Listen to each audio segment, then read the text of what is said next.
क्योंकि कुतर्क होता है तभी उसके प्रत्युत्तर के लिए लोग मेहनत करते हैं। परिवार में भी जो निर्णय देता है कि ऐसा ऐसा होना चाहिए, उसके भी कई कुतर्क होते हैं। कमरों में जाके दो चार कुतर्की होने चाहिए। कुतर्की हैं इसीलिए तो नए नए हम लोग भाव निर्माण करते हैं, नई नई खोज करते हैं। कुतर्की होते ही नहीं तो हम एक ही जगह स्थिर हो जाते हैं। विज्ञान को अगर कोई चुनौती देता है तो वो हम ही दे सकते हैं, क्योंकि हमारे पास ज्ञान का वो भंडार है जिससे ही विज्ञान की उत्पत्ति हुई है। उदाहरण के लिए आप काल गणना को देख लीजिए।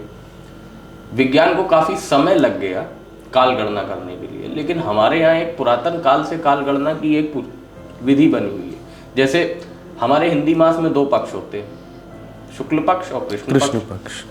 और उसकी गणना की खूबसूरती देखिए कि जब से परेवा शुरू होती है शुक्ल पक्ष, उसके बाद पूर्णिमा और तय समय के बाद वापस अमावस्या, उसमें 1 सेकंड का भी आज तक कभी कोई फर्क नहीं है। जिस ग्रहण की गणना करने के लिए मॉडर्न साइंस को हजारों करोड़ इन्वेस्ट करने पड़ते तब वो डेट निकाल पाते, हमारे यहाँ कालांतर से वो पहले पत्रे से हो जाता है और आज तक उसमें 1 सेकंड का भी फर्क नहीं है। मतलब ये गणना की पराकाष्ठा है कि किसी चीज को आपने इतना साइंटिफिक बना लिया है कि अब उसमें अपवाद की भी गुंजाइश नहीं है।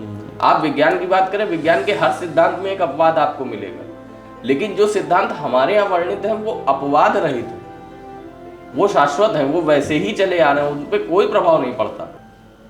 तो क्या युवाओं को ये समझने की जरूरत है, जिस विज्ञान के आधार पर वो कुतर्क करते हैं। देखिए, तर्क और वितर्क तो अच्छी बात है, उससे विमर्श निकलता है, कुछ नया निकलता है, लेकिन जो कुतर्क करते हैं उनको इस बात पे मंथन करना चाहिए कि नहीं, कोई भी चीज अगर हमारे यहाँ बताई जा रही है या फॉलो हो रही है तो वो टोटली अनसाइंटिफिक नहीं है, उसके पीछे गूढ़ रहस्य है। शायद आज हम अभी नहीं समझ पा रहे हैं, लेकिन मूल कारण यही है कि उसके पीछे कोई ना कोई सिद्धांत है।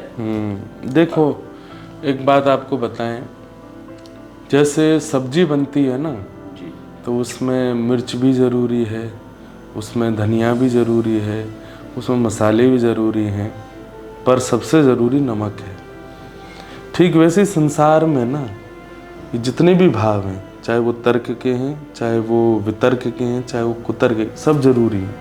कुतर्कियों को भी रहने दो, क्योंकि कुतर्क होता है तभी उसके प्रत्युत्तर के लिए लोग मेहनत करते हैं और फिर निकाल करके लाते हैं, उनके सामने प्रस्तुत करते हैं। कुतर्की फिर भी नहीं मानेगा। कुतर्की का तो आप उसके सामने आप कितना भी प्रमाण दे दीजिए, कुतर्की कभी नहीं मान सकता। और ये आज की बात नहीं है, ये सतयुग से चला आया है। सतयुग में भी कुतर्की थे, त्रेता में भी थे, द्वापर में भी थे, कलयुग में तो महान है। तो इनसे तो कोई कुछ लाभ होने वाला नहीं है। कुतर्की हमेशा रहेंगे। मेरी कथा में 1000 लोग आ रहे हैं तो निश्चित है कि उनमें 10 लोग कुतर्की ही बैठे हैं। वो बैठे बैठे केवल यही निकाल रहे हैं कि अच्छा ये तो ऐसे बोलना, वो तो वैसे बोलते थे, ऐसा नहीं है, ऐसा है, ऐसा नहीं वैसा है। तो कुतर्कियों का हम कुछ नहीं कर सकते ना, उनको हमको जोर डालने की ज़रूरत है कि भाई तुम विचार करो, ऐसा नहीं होना चाहिए। ये तो सब जगह चलता है, चाहे वो आध्यात्म हो, चाहे वो पारिवारिक बातें। परिवार में भी जो निर्णय देता है कि ऐसा ऐसा होना चाहिए, उसके भी कई कुतर्क होते हैं। कमरों में जाके भाई ये कोई बात है, बताओ, ऐसे सोचते हैं, ऐसे बोलते हैं। तो कुतर्की तो ये एक नमक के जैसे हैं भैया। सब्जी है संसार में, सब लोग, कोई मिर्च का काम कर रहा है, कोई चीनी का काम कर रहा है, कोई मसाले का काम कर रहा है। कुतर्की जो है नमक का काम करते हैं, स्वाद तो यही डालते हैं। तो अब भारत ने पहला यान भेजा सूर्य के लिए, पूरे विश्व में यही हुआ, भारत का पहला यान, भारत का पहला यान, भारत का पहला यान, जो कि केवल 1% ही जा रहा है, 1% पास जा रहा है केवल सूर्य के। पर हमारी हनुमान चालीसा उठा करके देखो, युग सहस्त्र योजन पर भानु, लिल्यो ताहि मधुर फल जानू।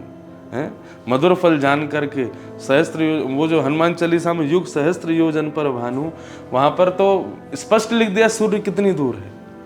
और आज साइंस ने जब निकाला तो वो उसके कुछ समीप ही बैठा।